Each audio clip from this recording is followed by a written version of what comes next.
আসসালামু আলাইকুম। ওয়েলকাম করছি দি ইমরান শো থেকে। অন্যান্য ধর্মাবলম্বীরা যারা শুনছেন তাদের প্রতি আন্তরিক কৃতজ্ঞতা। আজকে বাংলাদেশ এবং শ্রীলঙ্কার মধ্যে 2 ম্যাচ টেস্ট সিরিজের প্রথম ম্যাচটি অনুষ্ঠিত হচ্ছে শ্রীলঙ্কার গল আন্তর্জাতিক ক্রিকেট স্টেডিয়ামে। বাংলাদেশ টসে জিতে ব্যাট করার সিদ্ধান্ত নিয়েছিল এবং এই টসে জেতার পর ব্যাট করতে নেমে বাংলাদেশ শুরুতেই বিপর্যয়ে পড়ে গেছিল।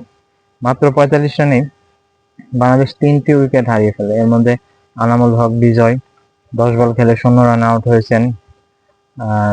তারপরে সাদমান ইসলামও বেশি রান করতে পারে নাই। তারপরে মমিনুল হকও বেশি রান করতে পারে। তারা খুব দ্রুত তারা সাজঘরে ফিরিয়ে যান।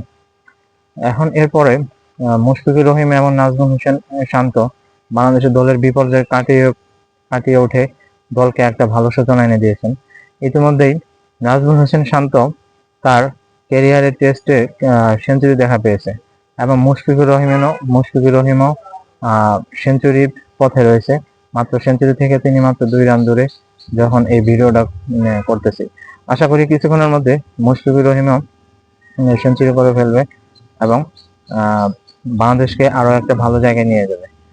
এখনো অবিচ্ছিন্ন প্রায় 200 রানের জুটি গড়েছে তারা।